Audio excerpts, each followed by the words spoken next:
Hi, my name is Jonas and this is Sublime Media, and on this channel I talk about records and record related stuff, like today when I'm going to give you a review of this monster. This is the Ultra Disc One Step of Joni Mitchell's Blue from 1971. How does this sound compared to my original first or second US press? Let's find out. But first, cue music.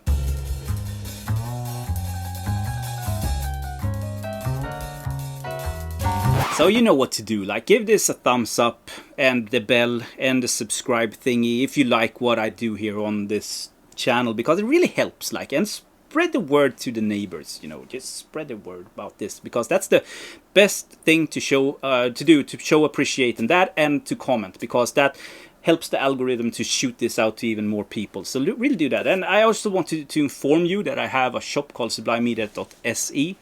It's in Swedish, so mainly for the Swedish viewers out there, but I'm on Discogs also, so I can send to anywhere in the world. If you find anything you like, PM me and we sort things out. So, Mofi's latest One Step.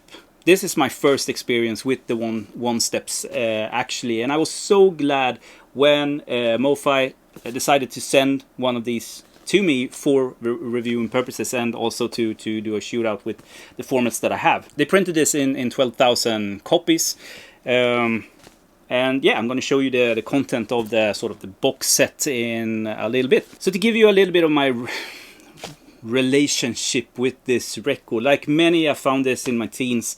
It's still a mind blower to this day. And if you read lists of the best records ever recorded and books and stuff like that with recommendations, Joni Mitchell's Blue is always up there in top 25 at least, maybe sometimes top 10 even. And I love this record. It's the best Joni Mitchell record in my opinion, but there are many good, great records that Joni did. But this is the most iconic, I think, of her entire catalog. And for a label to go into and doing a reissue of this is kind of ballsy, actually, because it's a challenge. It has to be a challenge. It's such an emotional record.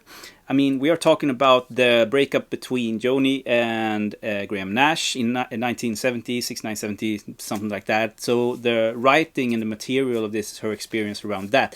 She is very fragile, and I mean, the weight of the world is on her shoulders. So the vocals are the main man here. It's driving the bus, and it's right there in your face. If you don't do it justice, the entire record, or the recording, or the album, I should say, falls flat. So it demands a lot from the medium, from your equipment, and for your listening sort of experience. It's a demanding record, and Mofi did a great job. But let's dive into the box, shall we, and see a little bit closer of what we get when investing in this. Okay, so let's dive into the box, shall we? We have the One Step box and the number here. This is a promo copy, so obviously it's not numbered as per usual. Very nice tactile feel to the box. You also get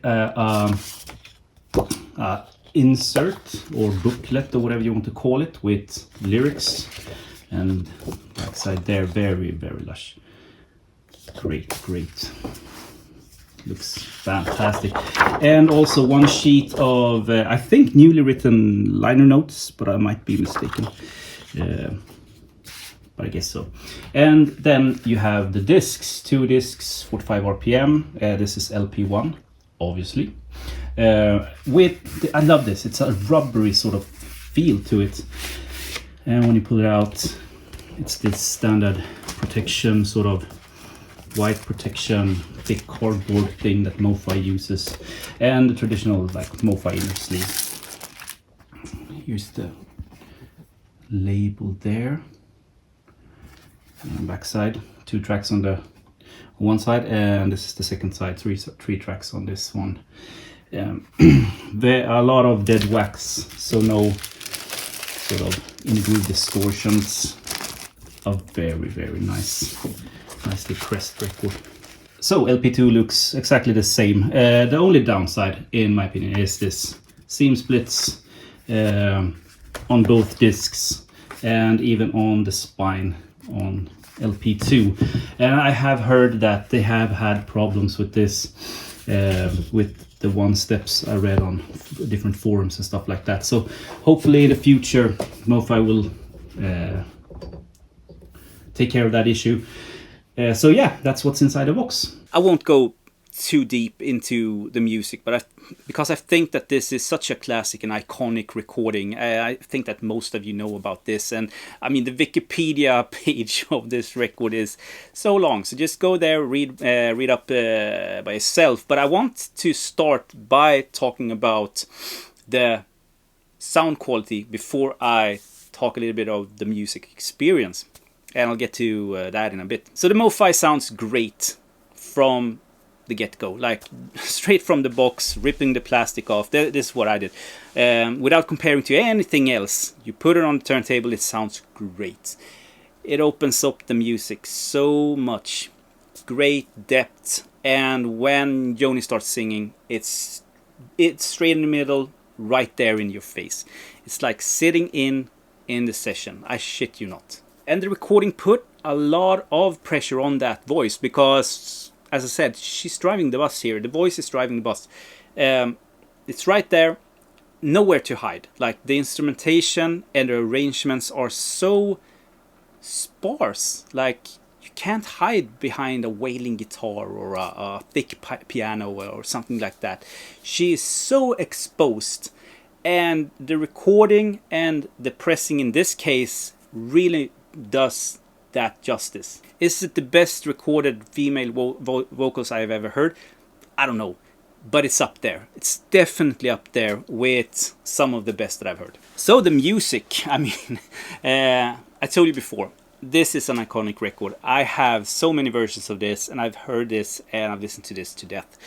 What do I think about the music? Well, I have to say, getting this experience even elevates the music. And sometimes that's just the case, because when you get a really good sounding version of something that you have loved your entire life, it's almost like it brings you to tears, because it's like listening to it for the first time. It gives you a deeper understanding of the record and the recording.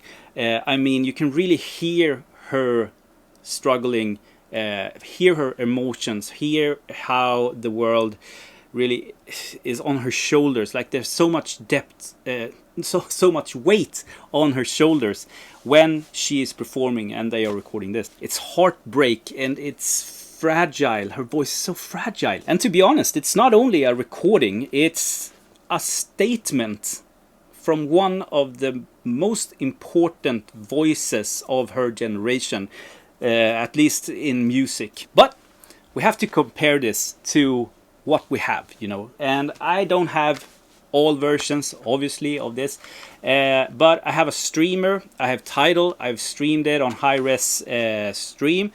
Sounds good. I have a CD from back in the day, and it also sounds good. It's thin, but it sounds good. This is what I have played for years and years and years. And a couple of years ago, a friend from Canada gifted me this. This is a mint copy of a second US press on Reprise Records. It's mint, sounds great. This is what I have played until now. So let's skip the stream part and let's in a way skip the CD also and stick with vinyl. Stick with what we as viewers of this channel likes to hear the most. It's the vinyl. So the Mofi went off the turntable and the original press went on. And right off the bat, this shootout became a massacre. It wasn't even close. It was just nuts. It was like putting like this, the cliche word of putting a blanket on the speakers. You know, it sounded like putting a blanket on speakers. This was like putting 5 pillows and blankets all over the speakers. Everything just shrunk and it got very dark. Like no soul at all compared to the Mofi in this case. So I had to go back and play my CD also. I have a great CD player and I have to say, like, I almost prefer the CD. It's thin, it's also soulless, but it actually, it's when you sit and listening to it, you are sitting and listening to a recording. This was just too muffled in a way. But when listening to this, it's like sitting in the session. It's almost like you want to go up and give Joni a hug. It's so much presence of the music, musicians, and the music. So I actually preferred playing the CD over the original vinyl. So do I recommend this record? Yeah, sure. Obviously I do. But you have to know that I live in Sweden. Sweden is part of Europe, and we don't get that many Mofis here in Europe. We have to order it, and it's very, very expensive. So it's not like you guys in the US where you can go into a record store and buy the Mofis that you need and want. In my case, I don't know one physical shop here in south of Sweden that even holds a Mofi record. Everything is on order, and I can order these through my shop, but I don't have anything in stock because they are US import. Okay, so the question is, would I buy this? And no, I wouldn't, because this is a premium product and it comes at a premium price. Without listening to it, I wouldn't buy it.